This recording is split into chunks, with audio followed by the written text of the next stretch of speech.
बिस्मिल्लाहिर्रहमानिर्रहीम। अस्सलामु अलैकुम। मैं हूँ वकास वलाना और आप देख रहे हैं 360 डिजिटल। आपने वो सुना होगा, बड़े बेआबरू होकर तेरे कूचे से निकले।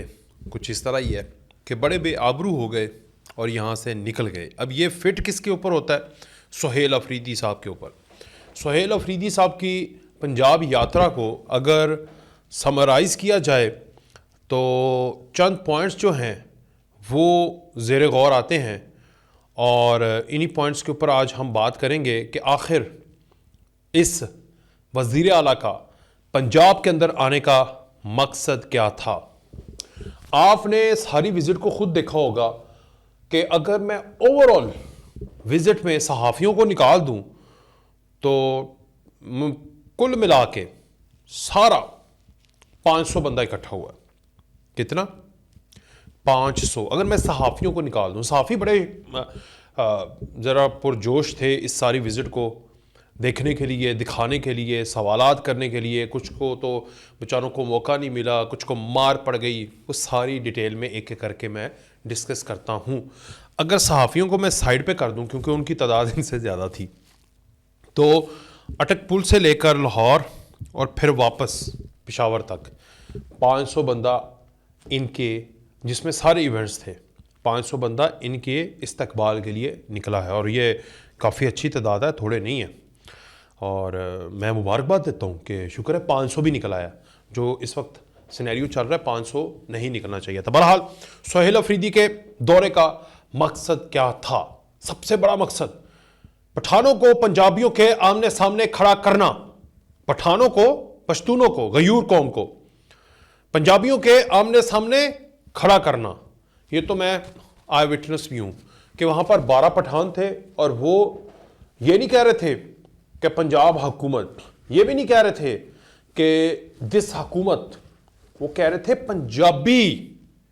मतलब पंजाबी से मुराद आ जाता है पूरी कौम, सराइकी हो जाए सारे, ओवरऑल पूरा पंजाब अवाम, उसको टारगेट बनाना और नफरत और लसानी सियासत की एक यहां पर बुनियाद रखना। आपको पता है कि जब ये पंजाब असम्बली के इर्द गिर्द आया तो उससे पीछे पठानों की एक बहुत बड़ी कपड़े की मार्केट भी है। वहां से भी अगर सिर्फ 12 लोग आ रहे हैं तो शर्म से डूब मरने का मकाम है। और एक बहुत बड़ा सहाफ़ी, जो कि सहाफ़ी अब बड़ा हो गया, इनके इलाके का बड़ा सहाफ़ी, जो कि वहां से ट्रैवल करके इधर आया, और एक और सहाफ़ी वो ट्रैवल करके आया, उसने सारे का सारा ट्रैवल के दौरान इसका कच्चा छठा खोल के रख दिया कि यार हम तो बड़े तंग हैं। एक बंदा अपर दीर से था, वो इधर आके कह रहा है कि मैं माइग्रेट करके पंजाब के अंदर तालीम हासिल करके यहाँ पर जॉब ढूंढ रहा हूँ, और जब से मैं होश संभाली है आपकी हुकूमत बरसरे इक़्तिदार है, तो आप तो 30 साल का ताना देते हैं नून लीग को, पीपल्स पार्टी को।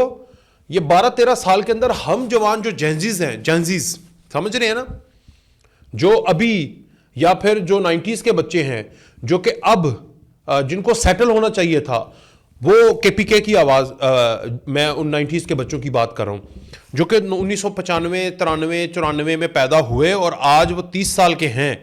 तो पिछले 18 साल से बाद जब उन्होंने अपना शौरी के ज़माने में आए और 24 साल के बाद उन्होंने जॉब्स के लिए अप्लाई किया, तो तब से इनकी हुकूमत है।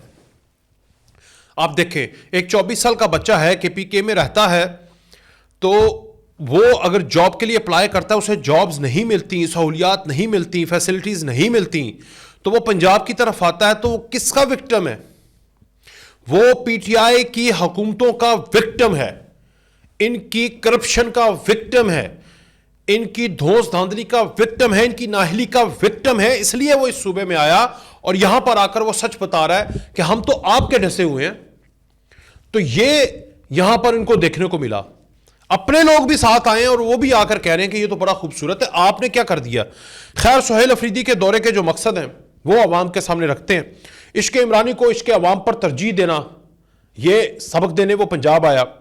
इश्क इमरानी को इश्क अवाम के ऊपर तरजीह दे देना, यानी अवाम का कोई इश्क नहीं है, इश्क इमरानी है। इंतशार फतूर को हवा देना, सहाफ़ियों को वहशाना तशद्दुद का निशाना बनाना। हमने कल एक सहाफ़ी का इंटरव्यू भी इधर किया, उसकी गर्दन तोड़ दी।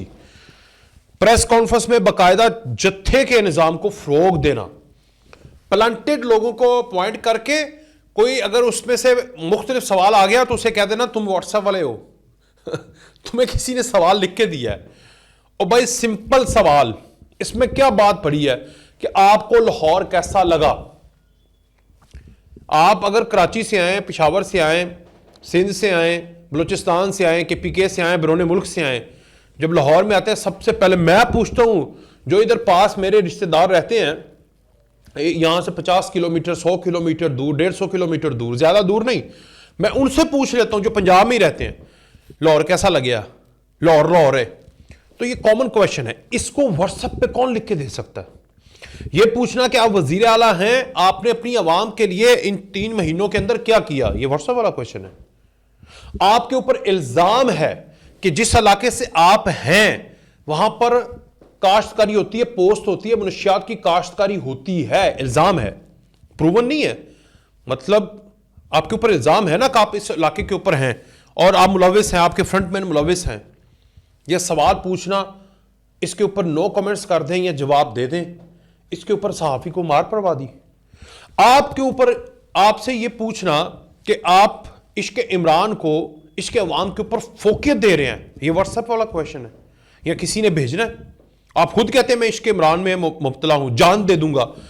आपका मनसब है इश्क अवाम में जान देने वाला, अपनी जिंदगी को, अपनी हर चीज को डेडिकेट करने वाला, अपनी जरूरियात जिंदगी को मद्देनजर ना रखते हुए अपने आप का अपना तन मन मार देना और उसके बाद दिन रात एक करके गयूर कौम की गैरत को जिंदा रखना, उनको दर बदर ठोकरें खाने पर मजबूर ना करना, हिजरत करने पर मजबूर ना करना, उनके लिए अमन की बात करना। आपसे सवाल किया गया कि अफगानिस्तान से पाकिस्तान में दहशतगर्दी आती है, सिक्योरिटी फोर्सेस के साथ आपका जो अलाइनमेंट है वो कैसी है और उसके रोकने के लिए आपने क्या इकदाम किए? यह सवाल प्लांटेड है।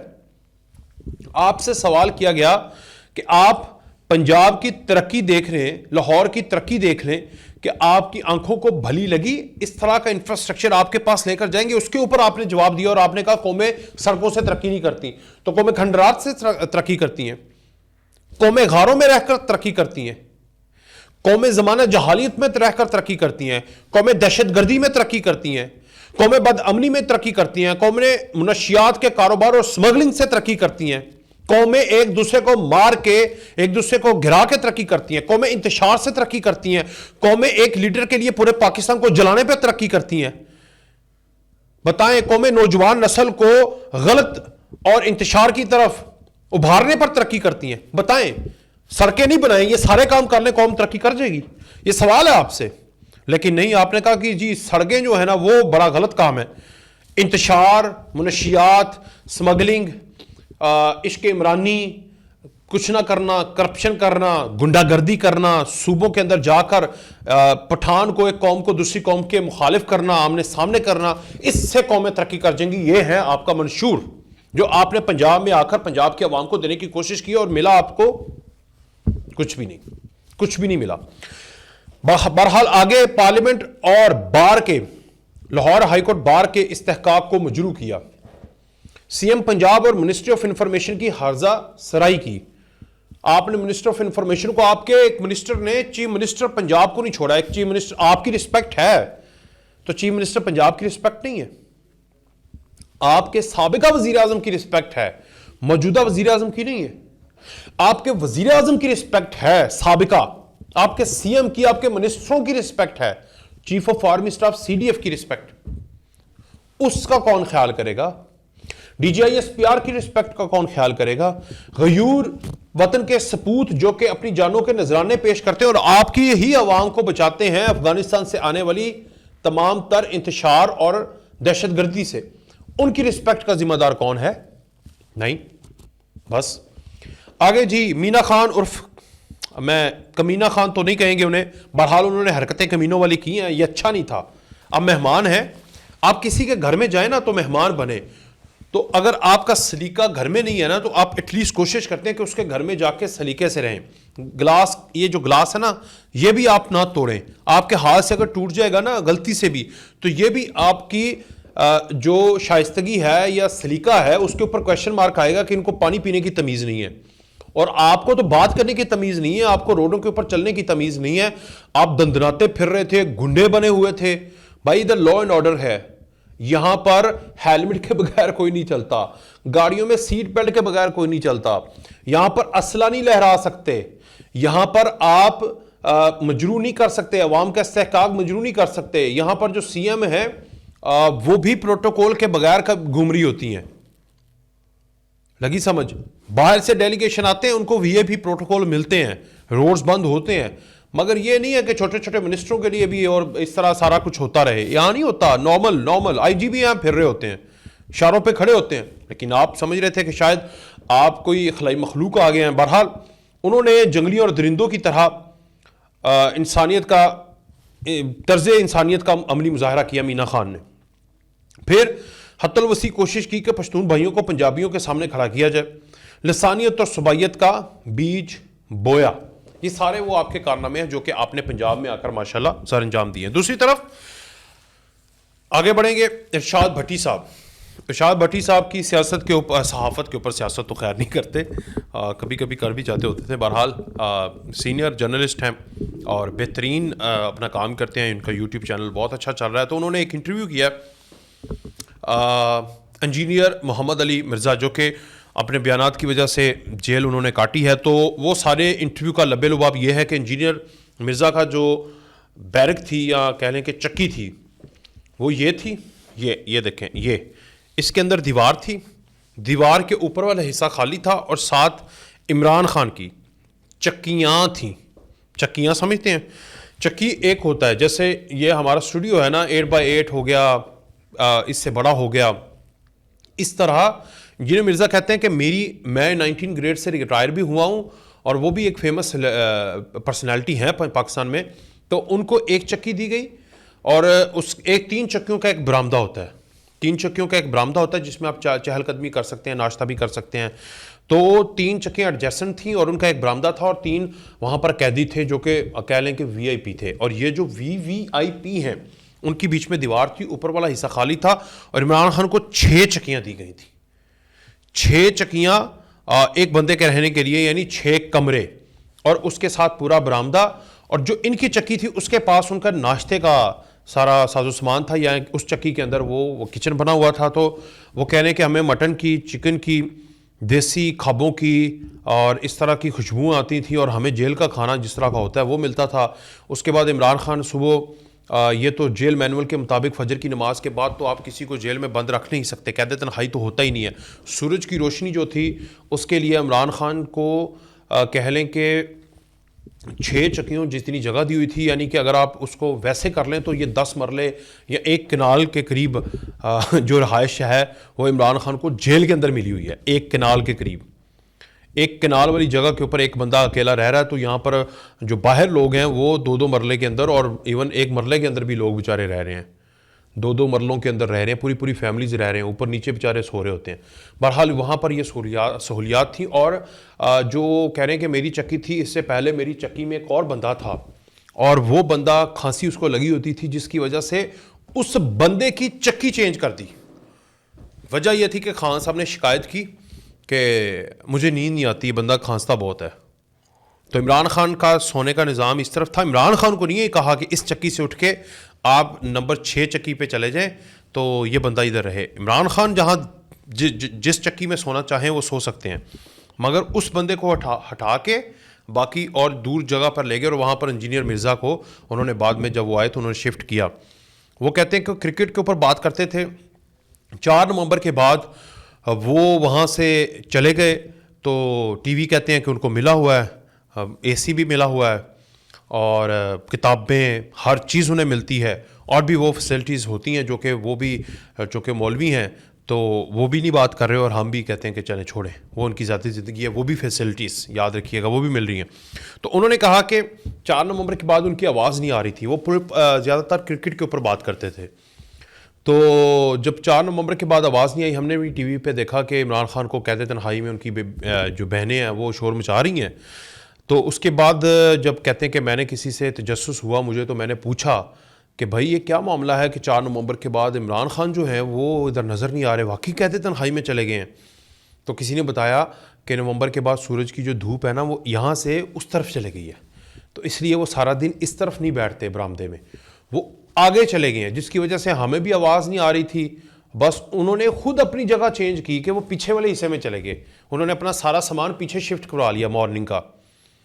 तो वहाँ पर होते थे तो कहते हैं वहाँ से निकलते थे तो उसके पास जो चक्की नंबर 3, 4 जो भी होगी उसी के अंदर वो सो जाते थे। तो उन्होंने अपना वहाँ पे मुशक्ति जो उनके साथ होता है, उनका गार्ड प्रॉपर, जो उनका खान सामा हर चीज़ उनकी A to Z करता है, तो उसके साथ वो उधर शिफ्ट हो गए। तो जब इतना बड़ा घर हो, आपका केनाल का घर हो और आप अकेले रह रहे हो, तो आप तो रोज़ाना रूम चेंज करें, कभी ऊपर जाएं, कभी इधर होएं, कभी उधर होएं। जो वॉशरूम भी आपके पास ज़्यादा हो, मतलब 6 वॉशरूम हो, तो ऑब्वियसली आप फ़नी करेंगे। तो जेल के अंदर वो कह रहे हैं कि घर से ज़्यादा फैसिलिटीज़ हैं, मगर ऑब्वियसली वो एक जेल है और जेल तो जेल होती है, तो इसलिए कैद तन्हाई या ये वो, और वो धड़ल्ले से बात करते हैं। वो कह रहे हैं कि अगर आप फजर के बाद उठते हैं तो आप अपने मुशक्ति भी आपने रखा हुआ है, उससे भी पॉलिटिकल गुफ्तगू कर सकते हैं। पॉलिटिकल गुफ्तगू के ऊपर भी बार कोई नहीं है, धूप भी देनी है, सनलाइट भी देनी है, मैनुअल भी है। 3 बजे वो शाम का खाना या दोपहर का खाना वो खाते थे एग्जैक्ट, और खाना उनकी जो खुशबुएं थी वो कहते हैं कि ऐसा लगता था जैसे कोई बहुत बड़ा VIP रेस्टोरेंट बना हुआ है साथ। तो कहते हैं हमें आती थी, हमारे मुंह में पानी भी आता था, लेकिन क्या हम मुशक्कती नहीं रख सकते, हम जेल का खाना खा रहे हैं। तो ये जो उनका पूरे का पूरा एक सिनेरियो था तहरीक इंसाफ का, उसको उनके माजी के अपने बंदे या कह लें कि उनके ऊपर तनकीद भी करते रहे हैं, वो मिक्स हैं। तो जो बंदा उधर आई विटनेस है और वो खुदा की कस्में उठा के ये बातें कर रहा है, तो उसने भांडा फोड़ के रख दिया। तो इसी तरह अवाम को वर्गलाना जो है वो PTI से कोई सीख सकता है तो उससे सीखे, क्योंकि ये एक नंबर पर हैं वर्गलाने में। बहरहाल मुझे आज के व्लॉग से इजाज़त दीजिए, अल्लाह हाफ़िज़।